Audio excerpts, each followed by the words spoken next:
Hello friends, कैसे हैं आप लोग? ग्रेट। आई होप सब लोग अच्छे होंगे। Now let's start the topic revision. Revision section 263 और 264 ऐसे दो सेक्शंस में होता है, राइट?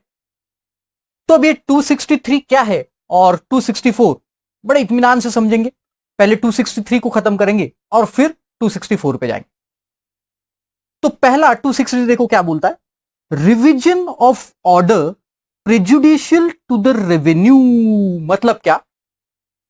अगर ये ऑर्डर जो असेसिंग ऑफिसर ने पास किया है, या फिर मैं उसको बोलूंगा कि जो कमिश्नर इसको रिवाइज कर सकता है। ध्यान दो, जो कमिश्नर रहता है, प्रिंसिपल कमिश्नर बोलो या चीफ कमिश्नर या commissioner, those people can revise the order. वो ऑर्डर को रिवाइज कर सकते, चेंज कर सकते, प्रोवाइडेड ये ऑर्डर पास करने की जो अथॉरिटी है, ये authority subordinate to the commissioner है, मतलब कमिश्नर के नीचे वाली अथॉरिटी। ओके, तो तभी ये कमिश्नर लोग जो है ये ऑर्डर को रिवाइज कर पाएंगे।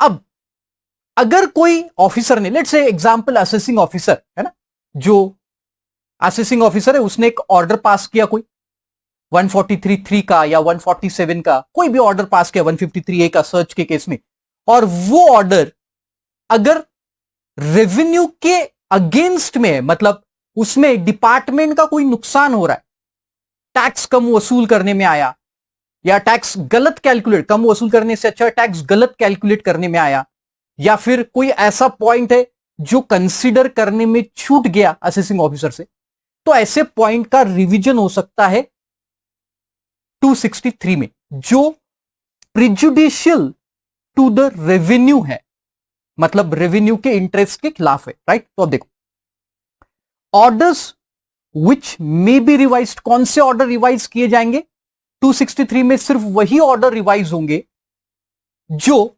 असेसिंग ऑफ कमिश्नर को लगता है कि ये डिपार्टमेंट के इंटरेस्ट के खिलाफ हो गया है, मतलब वो ज्यादा रेवेन्यू कलेक्ट होना चाहिए था। असेसी के प्रेजुडिशियल वाले नहीं, यहां पे देखो, ध्यान दो, असेसी के प्रेजुडिशियल वाले नहीं, असेसी के प्रेजुडिशियल वाले वो अपन 264 में देखेंगे। अभी 263 देखो क्या बोलता है, any order passed by the assessing officer which is erroneous, जो इरोनियस है, and prejudicial to the interest of the revenue. Erroneous है और prejudicial to the interest of revenue. What do you mean by erroneous? तो नीचे उसका meaning दिया erroneous का, लेकिन जिसमें एरर है, देखो जैसे मान के चलो, अब ये चीज को भी एरर बोलेंगे क्या, मुझे बताओ, कि असेसिंग ऑफिसर के पास दो ऑप्शंस थे, ऑप्शन ए और ऑप्शन बी, ऐसे दो ऑप्शंस थे, और असेसिंग ऑफिसर ने क्या किया, दोनों ऑप्शन में से एक ऑप्शन को चुना, बी ऑप्शन को चुना, जिसके वजह से डिपार्टमेंट के रेवेन्यू का नुकसान हो गया। तो क्या इसको हम एरोनियस बोलेंगे? जैसे देखो एग्जांपल, आपके पास ऑप्शन है कि आप जया को भी चुन सकते हो और आप रेखा को भी चुन सकते हो आपने जया को चुन लिया, तो फिर क्या ये एरोनियस हो गया? The answer is no, erroneous नहीं हुआ, राइट? एरोनियस तब होता है जब आपके पास ऑप्शन है और आपने एक्चुअल में गलती कर दी, तो that is erroneous. Okay, so if any order pass by the assessing officer is erroneous and prejudicial to the interest of the revenue, और वो रेवेन्यू के इंटरेस्ट को प्रेजुडाइज भी करता है, तो फिर passed by the authority which is subordinate to the principal commissioner और कमिश्नर, ये ऑर्डर हो सकता है रिवाइज 263 में, राइट? तो गाइस, आपके समझ में आया होगा कौन सा ऑर्डर 263 में रिवाइज होगा? जो ऑर्डर असेसिंग ऑफिसर ने पास किया, मतलब subordinate to the principal commissioner, और कमिश्नर इन लोगों के सबऑर्डिनेट ऑफिसर्स ने पास किया, which is erroneous and prejudicial to the interest of the revenue, only those order can be revised. Okay, under section 263. 264 में अपन देखेंगे the orders which are prejudicial to the assessee. चलो notes देखो इसमें, order passed by the assessing officer includes, मतलब जैसे ये ऊपर assessing officer है ना, तो अगर ये ऑर्डर ये ऑफिसर्स ने भी पास किया तो भी उसे ऐसा माना जाएगा कि it is subordinate to the commissioner और प्रिंसिपल कमिश्नर। तो देखो कौन है ये लोग, तो ये लोग है गाइज डेप्यूटी कमिश्नर या असिस्टेंट कमिश्नर, ये भी असेसिंग ऑफिसर के, मतलब असेसिंग ऑफिसर से तो ऊपर है, बट अगर कोई ऑर्डर असिस्टेंट कमिश्नर या डिप्टी कमिश्नर पास करता है तो फिर वो भी ऑर्डर प्रिंसिपल कमिश्नर या कमिश्नर रिवाइज कर सकता है, वो ऑर्डर भी कर सकता है। जैसे देखो, लेकिन हाँ ये भी सुन लो, अगर कोई ऑर्डर ज्वाइंट कमिश्नर ने पास किया है, ध्यान से सुनना, अगर कोई ऑर्डर ज्वाइंट कमिश्नर ने पास किया है तो फिर उस ऑर्डर का रिवीजन 263 में नहीं हो सकता, because joint commissioner would not be considered as a subordinate officer to the principal commissioner और कमिश्नर। ओके, तो देखो पहला क्या बोलता है, the order pass by the assessing officer includes an order of assessment made by the assistant commissioner और deputy commissioner, आप लिख सकते हो, on the basis of directions issued by the joint commissioner under section 144A। अगर कोई order, ध्यान से सुनना, अगर कोई ऑर्डर असिस्टेंट कमिश्नर या डिप्टी कमिश्नर ने पास किया है on the direction of the joint commissioner, ध्यान देना, जॉइंट कमिश्नर ने अपने पावर में नहीं किया, on the direction of the joint commissioner, तो फिर उसको रिवाइज कर पाएगा प्रिंसिपल कमिश्नर या कमिश्नर। सर कोई एग्जाम्पल देके समझाएंगे? बिल्कुल, देखो सिंपल, देखो मुझे मालूम है कि आपको मेरे एग्जाम्पल की आदत हो चुकी है, अभी बहुत सारे एग्जाम्पल मैं चूंकि देते रहता हूं, तो देखो एक एग्जाम्पल देके आपके दिमाग में फिट कर देता हूं, जैसे हमेशा देता हूं, राइट। देखो मान के चलो कि एक फैमिली कंसीडर करो कोई भी, तो फैमिली में पापा है, पापा मान के चलो है अपने प्रिंसिपल कमिश्नर या कमिश्नर, पापा, और चिंटू के पापा प्रिंसिपल कमिश्नर, चिंटू की मम्मी है जॉइंट कमिश्नर, हमारा चिंटू है उसकी मम्मी है जॉइंट कमिश्नर, और चिंटू है असेसिंग ऑफिसर। फैमिली बड़ी मजेदार है, असेसिंग ऑफिसर भी है उसमें, जॉइंट कमिश्नर भी और कमिश्नर भी है। तो एक दिन क्या हुआ कि चिंटू स्कूल में गया और चिंटू को स्कूल में बोला कि है ना, तो डायनासोर पे ऐसे लिख के लाओ। असेसिंग ऑफिसर को स्कूल में बोला गया कि डायनासोर पे ऐसे लिख के लाओ। अब ये चिंटू जो है असेसिंग ऑफिसर घर आया और बड़ा परेशान बैठा था, ऐसे सर पे हाथ देके ऐसा बैठा था। तो मम्मी आई उसके पास जॉइंट कमिश्नर और बोली, क्या हो गया चिंटू, हाँ इतना परेशान क्यों है? तो चिंटू ने बोला, वो हमारे टीचर ने बोला, मिस ने बोला कि क्या करो, डायनासोर पे ऐसे लिख के। अब मैंने साला कभी डायनासोर देखा ही नहीं मां, कैसे लिखूंगा ऐसे? तो मम्मी बोले, हाँ बिल्कुल, देखा तो मैंने भी नहीं है, बट हाँ मैं तुझे गाइड कर सकती हूं, मैं तुझे गाइड जरूर कर सकती। तो मम्मी ने क्या किया, उसको डायनासोर का ऐसे लिखने में गाइड किया, पूरा बताया कि कैसे लिखना, क्या लिखना, वो पूरा मम्मी ने उसको बताया और फिर उसने ऐसे लिख दिया। फिर शाम को बेल बजी, टिंग टोंग, चिंटू ने दरवाजा खोला, कमिश्नर घर आए, है ना, पापा घर आए और चिंटू ने ऐसे दिखाया डायनासोर वाला पापा को। पापा ने बोले, किसने लिखा ये, सब गलत लिख के रखा, किसने रखा है, किसने लिखा, बहुत सारी गलतियां इसमें। तो चिंटू ने बोला, ये मम्मी ने गलत नहीं, आई मीन टू से कि इसमें कुछ करेक्शंस करवाने पड़े। गलत नहीं है, मम्मी ने सुना तो नहीं ना, हाँ गलत नहीं है, ये क्या है, कुछ करेक्शंस इसमें करवाना पड़ेगा चिंटू। तो क्या आप कमिश्नर मतलब पापा इसमें चेंज करवा सकते, क्या इसको रिवाइज करवा सकते, ये ऐसे को रिवाइज करवा सकते? The answer is yes. अब पढ़ो, समझ में आएगा, देखो क्या बोलता है, an order of assessment made by the assistant commissioner और डेप्यूटी कमिश्नर, है ना, जैसा असेसिंग ऑफिसर की जगह उसको असिस्टेंट कमिश्नर मान लो चिंटू को, क्योंकि assessing officer includes that, on the basis of direction issued by the joint commissioner. मम्मा के कहने पे, ज्वाइंट कमिश्नर के कहने पे ऑर्डर लिखा था, ये ऐसे लिखा था, तो वो ऐसे को रिवाइज कर सकता है प्रिंसिपल कमिश्नर और। अरे समझ में आया, अब फिट बैठ गया, राइट। या दूसरा पॉइंट देखो, an order made by the joint commissioner as an assisting officer, है ना। अब चलो वो फैमिली में एक बच्चा है, मान के चलो चिंटू और मिंटू। अबे मिंटू है ना, तो एक दिन घर में आया और एक्सीडेंट हो गया मिंटू का। उसका है ना, तो राइट हैंड से लिखता था और राइट हैंड बड़े बुरी तरीके से डैमेज हो गया। तो मम्मी जैसे ही घर में आया, बहुत रोने लगा जोर जोर से, प्लास्टर वास्टर लगा के आया था पूरा दवाखाने से। तो मम्मी बोली, क्या हो गया? तो बोले, मम्मी एक्सीडेंट हो गया, लेकिन अब तो ठीक है ना हाथ? तो बोले, हाथ तो ठीक है, लेकिन तू रो क्यों रहा है? तो बोले, स्कूल में है ना, तो मुझे एलिफेंट पे ऐसे लिखने के लिए बोला, एलिफेंट पे है। अब मम्मी बोली, यार अब कैसे एलिफेंट पे, तो तुझे पता होगा, तू लिख सकता। मम्मी मैं लिख सकता हूं, मुझे सब कुछ आता है, लेकिन मेरा हाथ प्लास्टर है ना, मैं कैसे लिखूं? तो फिर मम्मी बोली अरे चिंता क्यों करता है, तू बता, मैं लिखता हूं, मैं लिखती हूं, सॉरी लिखती हूं मैं, कोई प्रॉब्लम नहीं, तू बता मुझे क्या क्या लिखना है। तो अब मिंटू ने क्या किया, मिंटू ने बताया हाथी को 4 पैर होते हैं, फलाना होता है, एक पूंछ होती है, ढिमकाना होता है, वो सब मम्मी ने लिख लिया।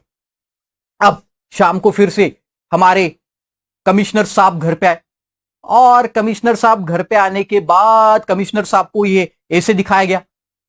तो उन्होंने बोला ये ऐसे में कुछ रिवीजन करवाना पड़ेगा, चेंजेस करवाना पड़ेगा, लेकिन ये लिखा किसने?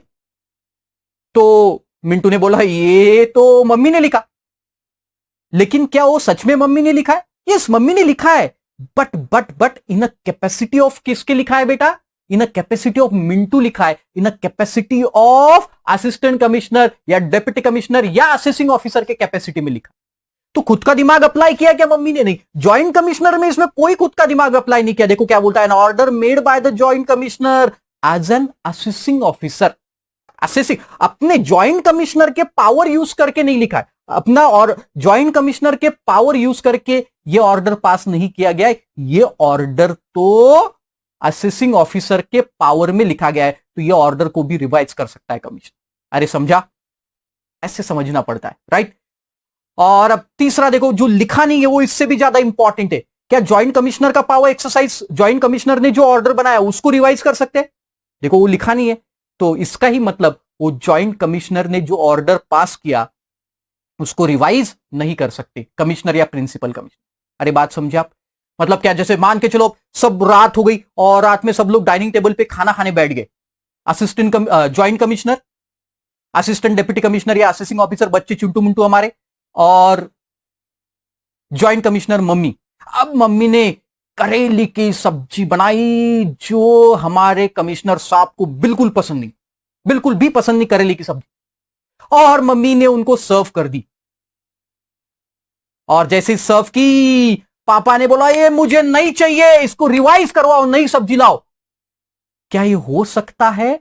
द आंसर इज नो, ये कभी नहीं हो सकता। ऐसा पापा बोल भी नहीं सकता, क्योंकि ये जो सब्जी बनाई गई ये किसके पावर यूज करके बनाई गई है? जॉइंट कमिश्नर के पावर। तो ये ऑर्डर अब कभी भी रिवाइज नहीं हो सकता। अरे समझ में आया? तो जॉइंट कमिश्नर ने पास किया हुआ ऑर्डर कभी भी रिवाइज नहीं कर सकते। तो ये हो गया आपका ऑर्डर कौन से रिवाइज कर सकते।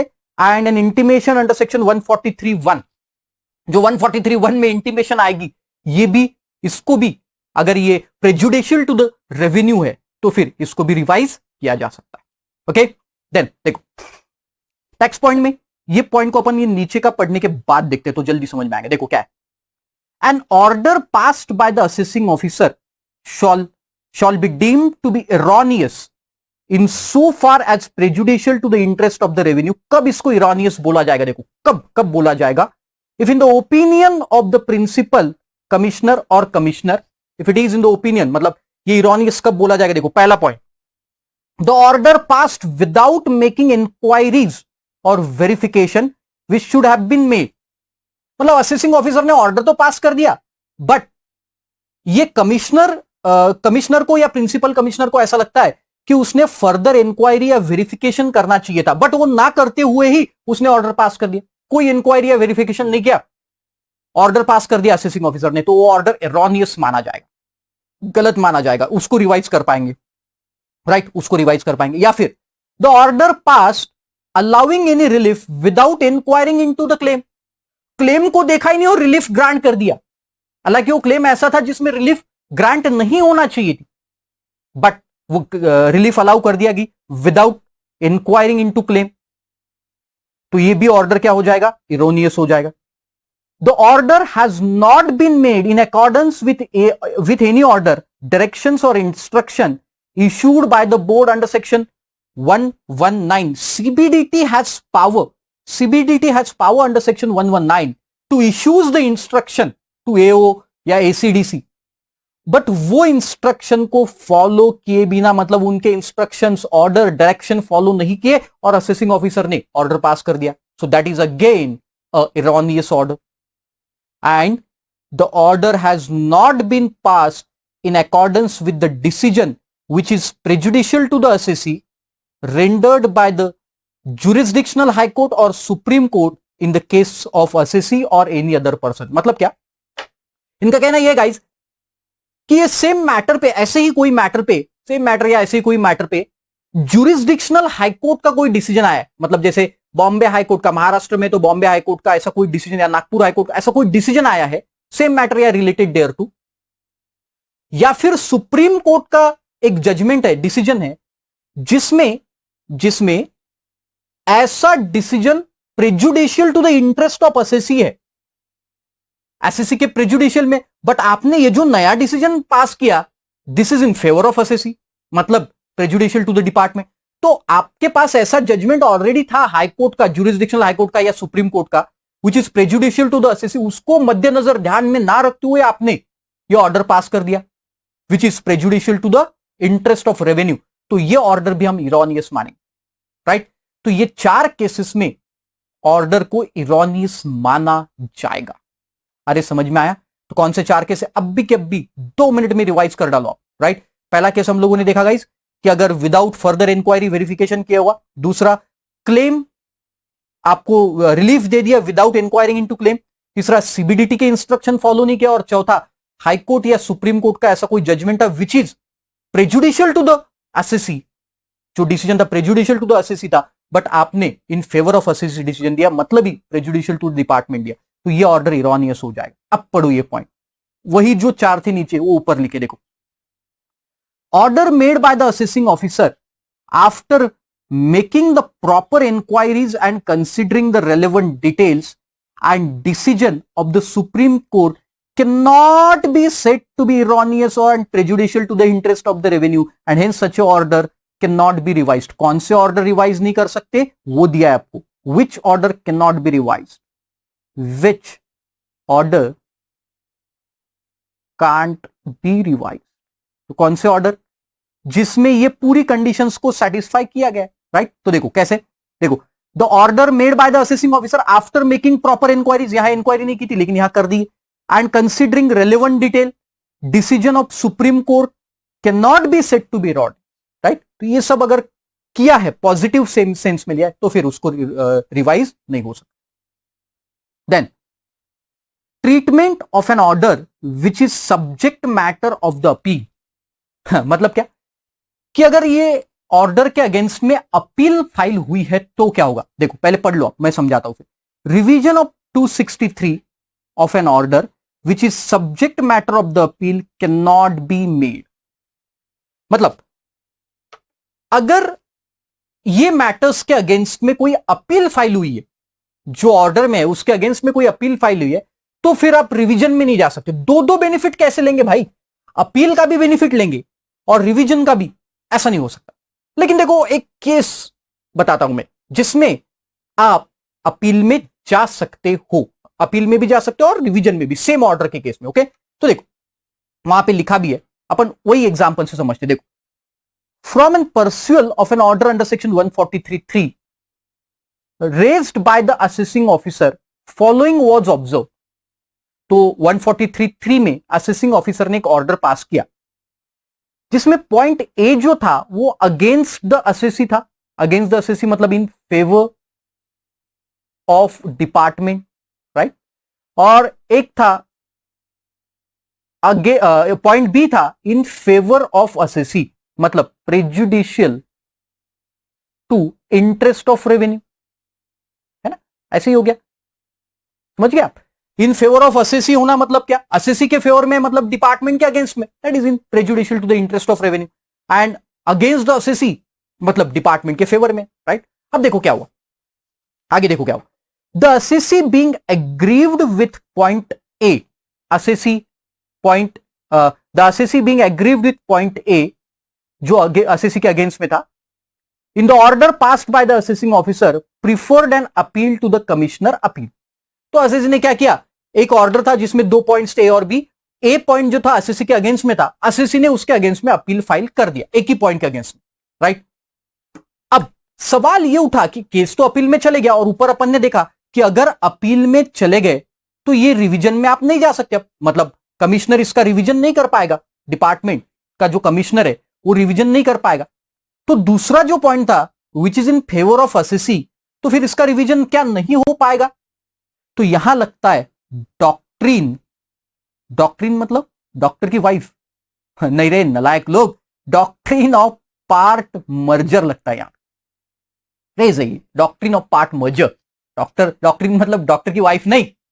हाँ तो देखो क्या होता है, however the commissioner wants to revise 263 for point B, commissioner चाहता है कि मैं 263 में पॉइंट नंबर बी को रिवाइज करूं, तो क्या वो कर सकता है? The answer is yes, because यहां डॉक्ट्रिन ऑफ पार्शियल मर्जर लगता है। मतलब अगर दो पॉइंट्स है जिसमें से एक पॉइंट असेसी के अगेंस्ट में, तो उसके लिए असेसी ने अपील फाइल कर दिया, तो पार्ट अपील हो गया एक फाइल में, एक पार्ट में पार्ट अपील हो गया आपका। बट अगर जो पॉइंट डिपार्टमेंट के अगेंस्ट में है, उसके लिए रिवीजन के पावर डिपार्टमेंट के पास रह सकते हैं, मतलब कमिश्नर उन पॉइंट्स को रिवाइज कर सकता है। Very important point. तो देखो वहां पे लिखा है, however of the order is applicable under section 263, however the commissioner cannot revise the order for the point A, commissioner point A को नहीं कर सकता क्योंकि वो ऑलरेडी अपील में। an order cannot be said to have been made subject to the appeal if the appeal has been disposed of by the appellate authority without passing the order। हाँ, जो appeal में गया वो point के against में, तो आप फिर अब कुछ नहीं कर पाओगे। तो वही वहां पे लिखा है, देखो, द प्रिंसिपल कमिश्नर और commissioner can revise such a order which had not been considered and decided in such a appeal। तो जो अपील में नहीं गया उसको तो डेफिनेटली कमिश्नर क्या कर सकता है? रिवाइज कर सकता है। फिर प्रोसीजर टू बी फॉलो, क्या प्रोसीजर है? अब बहुत सिंपल है, देखो, एग्जामिनेशन ऑफ रिकॉर्ड, तो प्रिंसिपल कमिश्नर या कमिश्नर जो भी उसके पास रिकॉर्ड्स है या उसने कहीं इंक्वायरी की है, वो सब रिकॉर्ड्स के बेसिस पे एग्जामिन करेगा। देखो, द प्रिंसिपल कमिश्नर और commissioner may call and examine the records of any proceedings under this act. If he consider that the order passed by the assessing officer is prejudicial to the interest of revenue, he can revise and rectify the assessment। वो क्या कर सकता है? Revise या rectify कर सकता है। Records, अब ये एक बड़ा पुराना केस था, मैं वो भी समझा देता हूं आपको। देखो, इतना पढ़ना पड़ता है हम लोगों को, कैसे? देखो, तो हुआ क्या था कि जब असेसमेंट हुआ तब असेसिंग ऑफिसर के पास कुछ रिकॉर्ड्स थे, जो बुक्स थे या अदर इंफॉर्मेशन जो असेसिंग ऑफिसर ने जमा की। अब उसके बाद हुआ यूं कि ये कमिश्नर या फिर बाकी ऑफिसर्स ने भी और उसमें इंक्वायरी करना शुरू किया और उन्होंने भी रिकॉर्ड्स जमा किए। तो सवाल यह था कि रिवीजन के समय क्या आप सिर्फ वही रिकॉर्ड कंसीडर करोगे जो असेसमेंट के समय थे?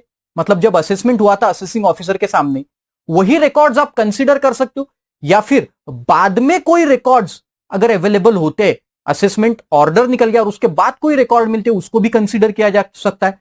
क्या उसे भी रिकॉर्ड बोला जाता है? तो फिर यहां पे लिखा है यस, पहले ऐसा था कि वो ये जो बाद में मिले उसको रिकॉर्ड्स नहीं माना जाता था। फिर उन्होंने अमेंडमेंट करके सुप्रीम कोर्ट ने जजमेंट दिया था कि ये बाद में मिले हुए चीजों को रिकॉर्ड नहीं कंसीडर करें। और फिर डिपार्टमेंट केस हार गया था, तो गवर्नमेंट जब केस हारता है तो लॉ को अमेंड कर देता है। तो फिर उन्होंने लॉ को अमेंड किया और देखो क्या लिखा, record shall include all the records relating to proceedings under this act available at the time of examination by the principal commissioner और कमिश्नर। तो रिकॉर्ड्स में अब वो सब चीजें आ जाएगी जो प्रिंसिपल कमिश्नर और कमिश्नर के पास है, available at the time of examination, जब वो एग्जामिनेशन कर रहे थे। This means that any material which was not available at the time of assessment, जो पहले नहीं था but available at the time of examination by the principal commissioner or commissioner shall also be considered for 263। तो वो सब अब consider किया जाएगा 263 के लिए। पहले के भी मटेरियल जो असेसिंग ऑफिसर के पास थे और अभी के भी सब मटेरियल कंसिडर किए जाए। Inquiry, he must make or course to be made such a inquiry as deemed fit necessary। तो कमिश्नर, प्रिंसिपल कमिश्नर सब इंक्वायरी करेंगे as he deems fit. Opportunity of being heard, अगर ये 263 की वजह से असेसी की डिमांड बढ़ रही है या फिर रिफंड कम हो रहा है, तो उसको अपॉर्चुनिटी ऑफ बीइंग हर्ड दिया जाएगा। Without giving an opportunity of being heard 263 order pass नहीं हो सकता। And order finally he may pass such order as the circumstances of the case justify including the order of enhancing, modifying or cancelling the assessment and directing for the fresh assessment. मतलब क्या कि ये commissioner जो है वो बोल सकता है कि एनहांस कर दो, मतलब जो डिमांड निकाली उसको एनहांस करो, मॉडिफाई कर सकता है और कैंसिल, जो ओरिजिनल असेसमेंट है उसको कैंसिल करो और नया ही फ्रेश असेसमेंट अब शुरू कर दो, नया फ्रेश असेसमेंट शुरू करो. तो this is all about revision के order. Time limit for passing the revision order. अब कितना टाइम लिमिट है ये ऑर्डर पास करने के लिए कमिश्नर या प्रिंसिपल कमिश्नर के पास?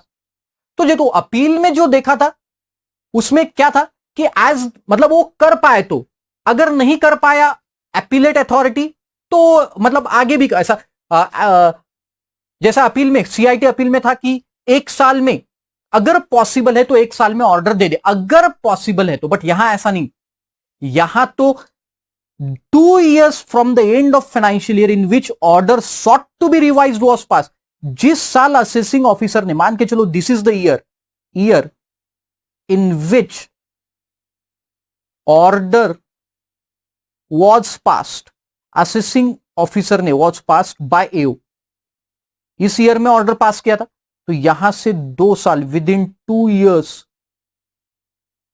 years ये आपका प्रिंसिपल कमिश्नर या कमिश्नर का ऑर्डर पास होना चाहिए रिवीजन का. In computing the above period, ये 2 साल का पीरियड कंप्यूट करने के लिए the following period shawl be excluded, ये पीरियड को एक्सक्लूड करना पड़ेगा. तो कौन सा पीरियड? देखो उन्होंने बोला है time taken in giving opportunity to the assessee of being reheard under section 129. अब क्या मतलब हुआ इसका? रीहर्ड है ना. तो अभी देखो ये कमिश्नर का ऑर्डर का प्रोसेस चल रहा था, तो कमिश्नर कौन थे तब? वर्मा जी. तो वर्मा जी कमिश्नर थे और हमें ना तो हियरिंग के लिए उन्होंने बुला रहे थे, 2-3 बार हमें बुलाया क्योंकि वहां लिखा है कि अपॉर्चुनिटी ऑफ बीइंग हर्ड देना पड़ेगा. अब उसको हमने सब चीजें समझाई वर्मा जी को. अब वर्मा जी क्या हुआ, अचानक एक दिन परमानेंट रिटायर हो गए या फिर रिटायरमेंट हो गया उनका, कुछ भी हो सकता है, परमानेंट रिटायर्ड या फिर रिटायर्ड, और फिर उनके जगह शर्मा जी आ गए कमिश्नर. अब ये जो प्रोसेस है देखो, अब शर्मा जी को वापस से पूरा केस हैंडल करना पड़ेगा. अब मान के चलो वर्मा जी को ऑलरेडी 1.5 साल हो गया था, असेसमेंट ऑर्डर इशू होने से 1.5 साल हो गया था. अब वर्मा जी नए आए, शर्मा जी नए आए यहां पे, तो शर्मा जी को तो केस कुछ पता ही नहीं भाई. तो ये जो 1.5 साल का पीरियड है फिर ये एक्सक्लूड किया जाएगा, उनको ऐसा फ्रेश पीरियड दिया जाएगा, रिहर्ड किया जाएगा असेसी को पूरा. And any time period during which the proceedings under this section is stayed by an order और इंजंक्शन ऑफ द कोर्ट, या फिर कोर्ट ने स्टे ला लिया, कोर्ट के स्टे का पीरियड भी इसमें काउंट नहीं किया जाएगा. लेकिन एक्सेप्शन है, देखो क्या एक्सेप्शन है, there is no time limit, मतलब यहां पे टाइम लिमिट ही नहीं, 2 साल की टाइम लिमिट एप्लीकेबल नहीं, 2 years time limit not applicable. For the revision of order to give effect to or in consequences of the order of ITAT, High Court or Supreme Court. So there is no time limit for passing the revision order to give effect to or in consequences of order. मतलब क्या कि अगर कोई इन लोगों ने direction दिया है, ITAT, High Court, Supreme court का ऑर्डर है, there is no time limit for passing the revision order, इनके ऑर्डर के लिए कोई टाइम लिमिट नहीं है, right. High Court to give the effect or to give the effect to or in consequence of the order of ITAT, अगर कोई ITAT ने बोला है कि ये ऑर्डर पास करना है आपको या फिर रिवीजन करना है, या सुप्रीम कोर्ट ने या ट्राइब्यूनल ने, तो फिर ये टाइम लिमिट उसको अप्लीकेबल नहीं होगा. एंड अपील अगेंस्ट रिवीजन, क्या असेसी अपील कर पाएगा? ऑफ कोर्स असेसी करेगा अपील, तो उनके लिए अपील के प्रोविजंस एप्लीकेबल है. लेकिन ये देखो ये कमिश्नर का ऑर्डर है, ध्यान दो ये कमिश्नर का ऑर्डर है, तो कमिश्नर के ऑर्डर के अगेंस्ट में अपील कहां हो सकती है? पहली ITAT में, आप CIT अपील में नहीं जा सकते. देखो the revision order passed by the principal commissioner और commissioner under section 263 can be appeal to tribunal में अपील का. Okay, so guys this is all about 263. Now 264, तो दिस इज क्या है? देखो revision of order not prejudicial to the revenue, not prejudicial to the revenue, right. तो अब देखो इसमें बहुत सिंपल है, जैसा एग्जैक्ट जो 263 हमने देखा उससे उल्टा है. पहला 263 ऑर्डर क्या था? प्रेजुडिशियल टू द रेवेन्यू, ये है not prejudicial to the revenue, मतलब this is prejudicial to the assessee वाला ऑर्डर. राइट। तो देख प्रेजुडिशियल देखो orders which may be revise, तो कौन से ऑर्डर रिवाइज हो सकते हैं गाइस? एक सेकंड पढ़ो आप।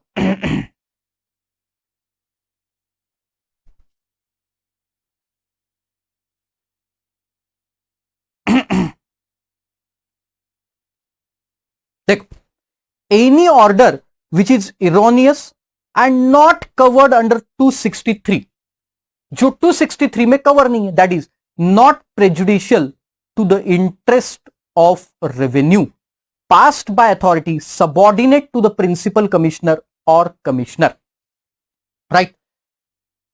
तो ये ऐसे ऑर्डर्स है जो इरोनियस है और जो 263 में कवर नहीं, ऑफ कोर्स, क्योंकि जो order prejudicial to the revenue है, जो order prejudicial to the revenue है, वो तो हम लोग वहीं पे रिवाइज करके देखे ना 263 में। तो these orders are prejudicial to the interest of assessee, ये असेसी के अगेंस्ट में ऑर्डर थे, इनको रिवाइज करना है, असेसी के अगेंस्ट में ऑर्डर। लेकिन देखना उसमें क्या बोलता है, देखो no order under this section shall be passed prejudicial to the assessee. Now आप अगर कोई मतलब जो order of commissioner revisional order pass करेगा, ध्यान से सुनना ये बात है, अब जो रिविजन ऑर्डर पास करेगा कौन? कमिश्नर या principal commissioner, it should not be prejudicial to the interest of assessee, assessee के अब अगेंस्ट में नहीं होना चाहिए, राइट।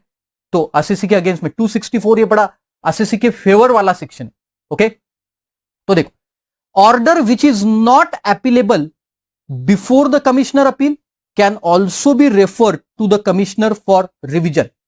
ऐसे ऑर्डर जो कमिश्नर अपील में नहीं ले जा सकते आप, जैसे ऑर्डर जो कमिश्नर अपील में नहीं ले जा सकते, can also be appealable to the revision and for the purpose of this section the deputy commissioner appeal shall be deemed to be the authority subordinate to the commissioner. मतलब deputy commissioner का कोई order है तो ये भी यहां पे revise हो सकता है, असिस्टेंट कमिश्नर का भी, दोनों लिख लो आप, असिस्टेंट कमिश्नर का भी रिवाइज हो सकता है।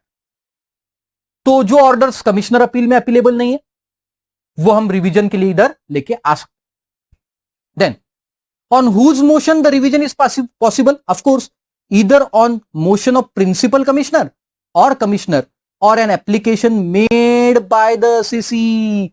असेसी खुद एप्लीकेशन करेगा, देखो भाई ये गलती हुई है आपसे जिसकी वजह से मेरा नुकसान हुआ है, तो आप इस ऑर्डर को रिवाइज करो, या फिर ऑन ओन मोशन कमिश्नर या प्रिंसिपल कमिश्नर भी उनके ध्यान में गलती आ गई तो वो खुद भी ऑर्डर को रिवाइज करवा सकते।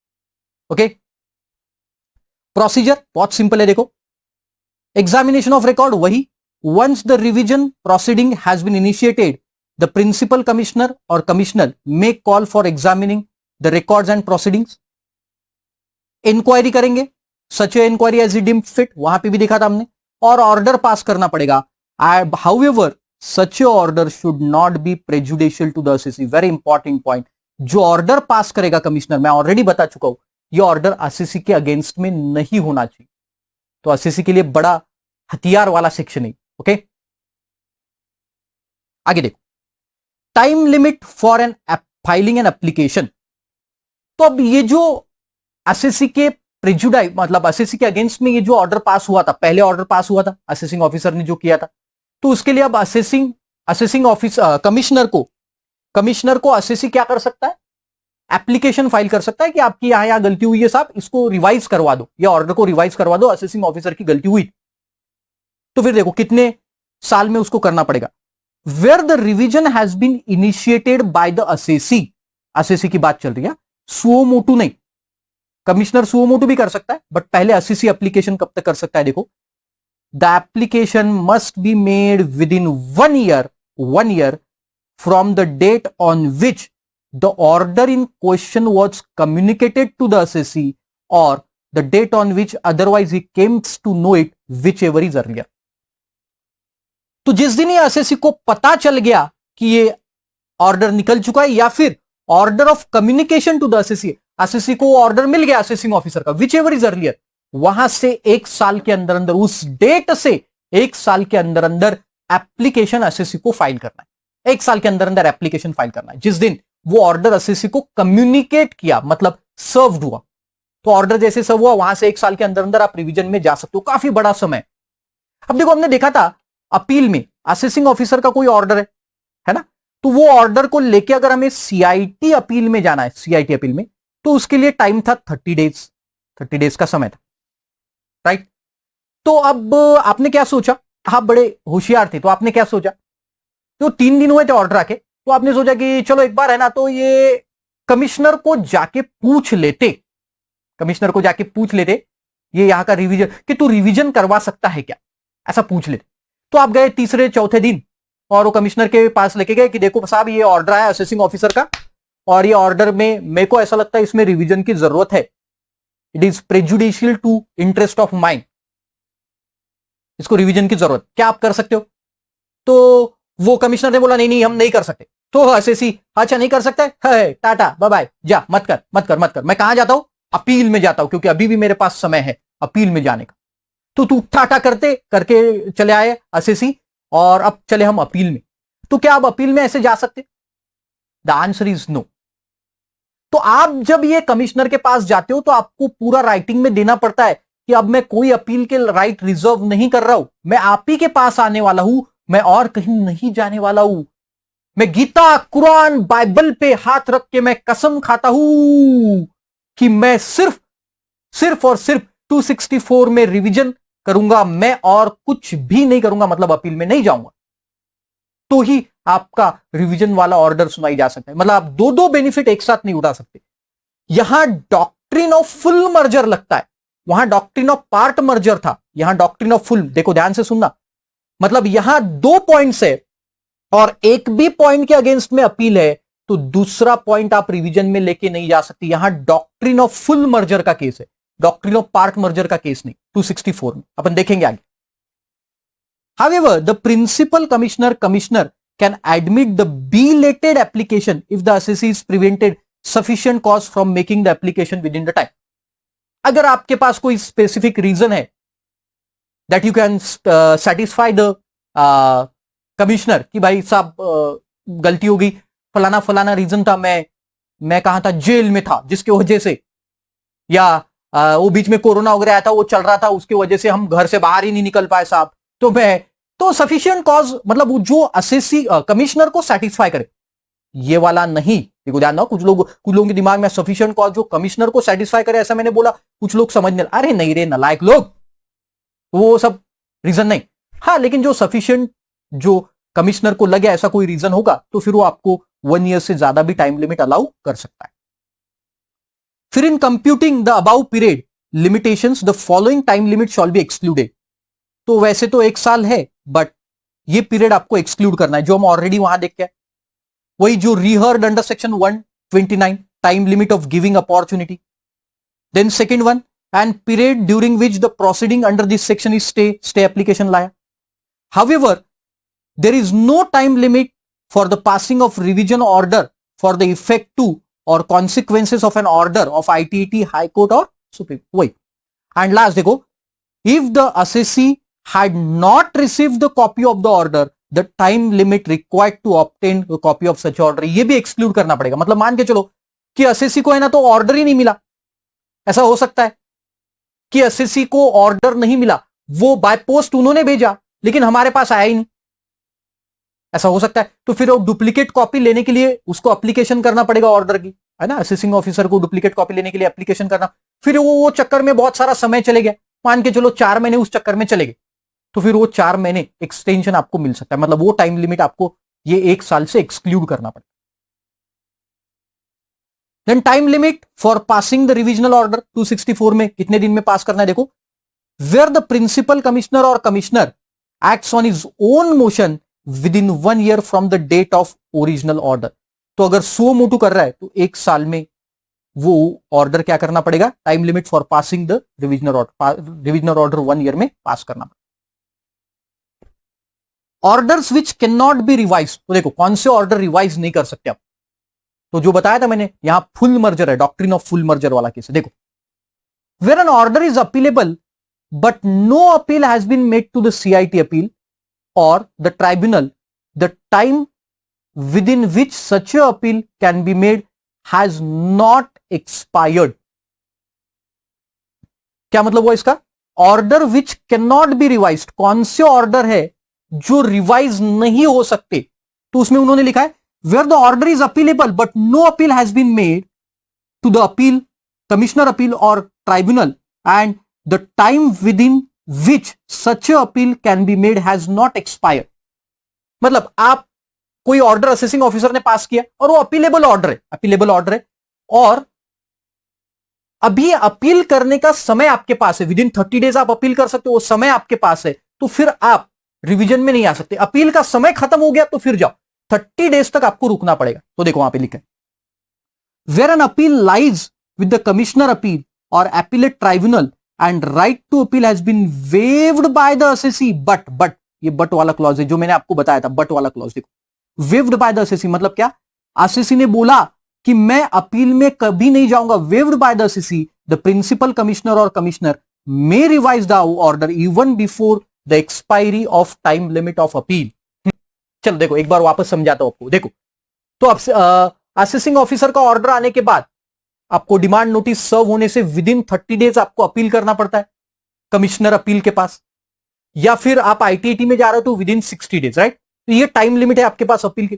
तो ये जब टाइम लिमिट आपके पास बचा हुआ है 30, मतलब आपको 3-4 दिन हुए ऑर्डर आके, तो आप अब रिवीजन के लिए नहीं जा सकते, 264 के लिए नहीं जा सकते, right?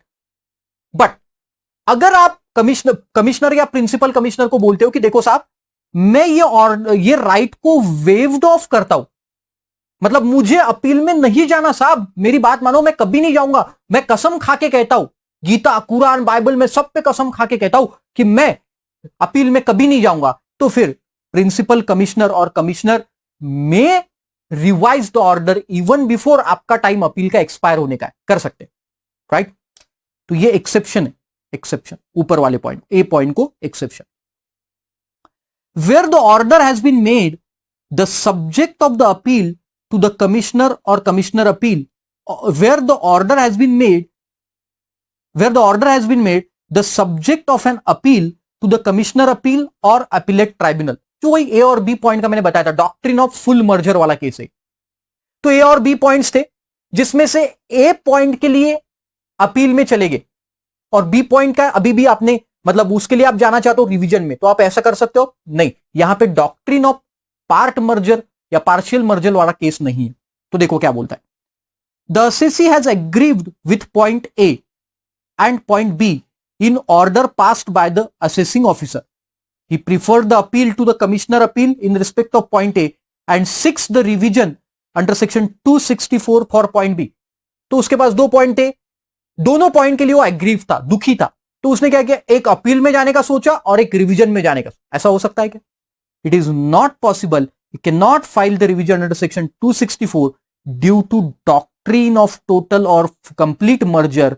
He has to choose either of the way in the courts. तो या तो दोनों पॉइंट के लिए अपील में जाना पड़ेगा या दोनों पॉइंट के लिए आपको रिवीजन में जाना, simple. It is to be noted that for the purpose of 264 doctrine of total merger is applicable. On the other hand, for the purpose of 147 154 263 doctrine of partial merger, देखो याद है आपको 147 में भी पार्शियल मर्जर था, doctrine of partial merger, 154 में भी search वाले केसेस में, और 263 तो अभी देख के आए, right? The assessment order could not be said to have been made subject matter of the appeal where the appeal was dismissed on a ground that same was been incompetent और barred by the limitation, simple point. तो अगर appeal dismissed हुई है, the assessment order can not be said to have been made subject to the matter of appeal, तो because appeal where appeal was dismissed, तो appeal dismissed हो गई, तो ऐसा नहीं बोल सकते कि आप मतलब यहां पे on the ground that the same was incompetent थी वो, या फिर it was bar, time barred limitation है ना। एंड लास्ट उसकी फीस देखो कितना है रिवीजन में जाने के लिए, 500 rupees, where the application of revision made by the assessee. हाँ, अगर कमिश्नर सुओ मोटो करे तो उसको काय के लिए फीस लगेगी? वो नहीं लगेगी। एंड अपील अगेंस्ट द 264, क्या ऑर्डर 264 के अगेंस्ट में अपील हो सकती है? The revision order passed by the principal commissioner or commissioner under section 264 cannot be appealed, क्योंकि अब देखो पहले ही बोला था कि ऑर्डर असेसी के फेवर में आएगा और फिर उसके अगेंस्ट में वापस असेसिंग ऑफिसर अपील करेंगे तो कोई मतलब नहीं। तो इसको आप अपील नहीं कर सकते हो ट्राइब्यूनल में और हाईकोर्ट में। हाउएवर रिट पिटीशन आप आर्टिकल 226 का राइट यूज करके आप रिट पिटीशन फाइल करो, बट आप अपील नहीं फाइल कर सकते इन ट्राइब्यूनल और हाईकोर्ट। और नीचे आपको शॉर्ट में पूरा डिस्क्रिप्शन दिया, अब आपने पूरा सुन लिया। अब ये 263 और 264 का डिफरेंस आप फटाफट देख सकते हैं, right. I tried my level best guys to make you understand, right. तो 263 का ऑर्डर रिवीजन ऑर्डर और 264 का रिवीजन ऑर्डर, राइट। 263 हमेशा याद रखना prejudicial to the interest of revenue, and 264 it is not prejudicial to the interest of revenue, okay।